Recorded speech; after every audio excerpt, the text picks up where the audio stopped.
ಜೈಲು, ನಾಳೆ ಬೇಲು, ನಾಡಿದ್ದು ಮತ್ತೆ ಇದೇ ಕೇಳು ಅಂತಾರೆ. ಇದು ನೀವು ಸಮರ್ಥನೆ ಮಾಡ್ಕೋಬೇಡಿ.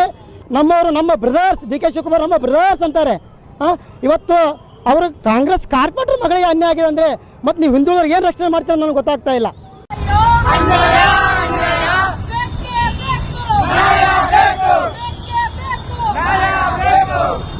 ರಾಷ್ಟ್ರ ರಕ್ಷಣಾ ಪಡೆ ಕಲಬುರಗಿ ಜಿಲ್ಲಾ ಘಟಕ ವತಿಯಿಂದ ಹುಬ್ಬಳ್ಳಿ BUB ಕಾಲೇಜಿನಲ್ಲಿ ಕಾಲೇಜ್ ಆವರಣ ಒಳಗಡೆ ಏನು ಮತಾಂಧ ಕ್ರೂರಿ ಫಯಾಜ್ ಎಂಬ ಮುಸ್ಲಿಂ ವ್ಯಕ್ತಿ ಕುಮಾರಿ ನೇಹಾ ಹಿರೇಮಠವನ್ನು ತನ್ನ ಪ್ರೀತಿಗೆ ತಿರಸ್ಕರಿಸಲೆಂದು ಅವರಿಗೆ 9 ಬಾರಿ ಚಾಕುವಿಂದ ಇರಿದು ಕೊಲೆ ಮಾಡಿರ್ತಾನೆ.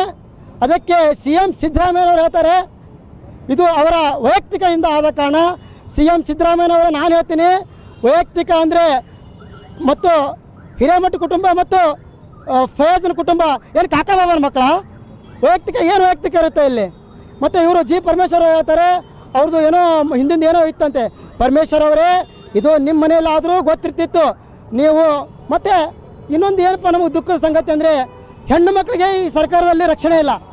ಮತ್ತು ಇವತ್ತು ಯಾರು ಮತಾಂಧ ಕೂರಿ ಫಯಾಜ್ನ ಮನೆಗೆ ಇವರು ಭದ್ರತೆ ಕೊಡ್ತಾರೆ ಅಂದರೆ ಎತ್ತ ನಡೆದಿದೆ ಅಂತ ಗೊತ್ತಾಗ್ತಾ ಇಲ್ಲ. ಇವತ್ತು ಇನ್ನೊಂದು ಪರಮೇಶ್ವರ್ ಅವರೇ, ನೀವು ಇದೇ ಥರ ಹೇಳ್ತಾ ಹೋದರೆ ಮುಂದಿನ ದಿನ ಅವರು ಇವತ್ತು ಜೈಲು, ನಾಳೆ ಬೇಲು, ನಾಡಿದ್ದು ಮತ್ತೆ ಇದೇ ಕೇಳು ಅಂತಾರೆ. ಇದು ನೀವು ಸಮರ್ಥನೆ ಮಾಡ್ಕೋಬೇಡಿ. ಇದೇ ಥರ ನೀವು ಸಮರ್ಥನೆ ಮಾಡ್ಕೋತ ಹೋದರೆ ಇದು ಮುಂದಿನ ದಿನಗಳಲ್ಲಿ ಮುಂದೆ ತುಂಬ ಕಠಿಣ, ನಾವು ಉಗ್ರ ಹೋರಾಟ ಮಾಡಬೇಕಾಗುತ್ತಂದು ಇವತ್ತು ಹೇಳ್ತಾ ಇದ್ದೀನಿ. ಇವತ್ತು ಇವತ್ತು ಮುಸ್ಲಿಮರು ನಮ್ಮವರು ನಮ್ಮ ಬ್ರದರ್ಸ್, ಡಿ ಕೆ ಶಿವಕುಮಾರ್ ನಮ್ಮ ಬ್ರದರ್ಸ್ ಅಂತಾರೆ. ಇವತ್ತು ಅವರು ಕಾಂಗ್ರೆಸ್ ಕಾರ್ಪೊರೇಟರ್ ಮಗಳಿಗೆ ಅನ್ಯಾಯ ಆಗಿದೆ ಅಂದರೆ ಮತ್ತು ನೀವು ಹಿಂದುಳಿದವ್ರಿಗೆ ಏನು ರಕ್ಷಣೆ ಮಾಡ್ತೀರ ನನಗೆ ಗೊತ್ತಾಗ್ತಾ ಇಲ್ಲ. ಇನ್ನೊಂದು ಏನಪ್ಪ ಅಂತಂದರೆ ನಾವು ಭಾಳ ಎದ್ದು ಕಾಣ್ತಾ ಇದೆ ಈ ಕಾಂಗ್ರೆಸ್ ಸರ್ಕಾರದಲ್ಲಿ. ಮೊನ್ನೆ ವಿಧಾನಸೌಧದಲ್ಲೇ ಪಾಕಿಸ್ತಾನ ಜಿಂದಾಬಾದ್ ಅಂದರು, ಮತ್ತು ರಾಮೇಶ್ವರ ಕಫೆಗೆ ಬಾಂಬ್ ಬಿಟ್ಟರು. ಶ್ರೀರಾಮ್ ಸೇನೆ ಜಯಂತಿ ಮುಗಿಸ್ಕೊಂಡು ಬರ್ಬೇಕಾದ್ರೆ ಜೈ ಶ್ರೀರಾಮ್ ಅಂದ ತಕ್ಷಣ ಹಲ್ಲೆ ಮಾಡಿದ್ರು. ಇದು ಸಿದ್ದರಾಮಯ್ಯ ಹತ್ರ ಆಕಸ್ಮಿಕ ಘಟನೆ. ಸಿದ್ದರಾಮಯ್ಯ ಇದೆಲ್ಲ ಆಕಸ್ಮಿಕ ಘಟನೆ. ಇವತ್ತು ಫಯಾಜ್ ಕೊಲೆ ಮಾಡಬೇಕಾದ್ರೆ ಚಾಕು ಎಲ್ಲಿಂದ ಬಂತು? ಇದು ಆಕಸ್ಮಿಕ ಘಟನೆ.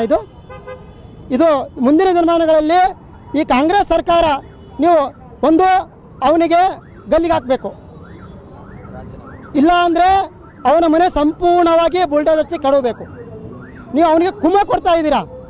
ಇದು ನೀವು ಮಾಡ್ತಾ ಇರೋದು ಕರೆಕ್ಟನ್ನು ಹೇಳ್ತೀನಿ, ಭ್ರಷ್ಟ. ನೀವು ಅಧಿಕಾರಕ್ಕೆ ಎಂದು ಬಂದಿರಿ ಅಂತ ಹಿಂದೂಗಳ ಮೇಲೆ ದಬ್ಬಳಿಕೆ ಆಗ್ತಾನೇ ಇದೆ, ಒಂದಂತಲ್ಲ ನಿರಂತರವಾಗಿ ನಡೀತಾ ಇದೆ. ಸಿದ್ದರಾಮಯ್ಯನವರೇ ನೋಡಿ, ಅವನಿಗೆ ಗಲ್ಲಿಗೆ ಹಾಕ್ತಿರೋ, ಅವನ ಮನೆ ನೆಲಸಮ ಮಾಡ್ತಿರೋ ನಿಮಗೆ ಬಿಟ್ಟಿತ್ತು. ನಾವು ಹೇಳ್ತಾ ಇದ್ದೀವಿ ಮತ್ತು ಮುಂದಿನ ದಿನಗಳಲ್ಲಿ ಇದಕ್ಕಿಂತ ಉಗ್ರವಾದ ಹೋರಾಟ ಮಾಡಬೇಕಂತ ಎಚ್ಚರಿಕೆ ಕೊಡ್ತಾ ಇದ್ದೀವಿ.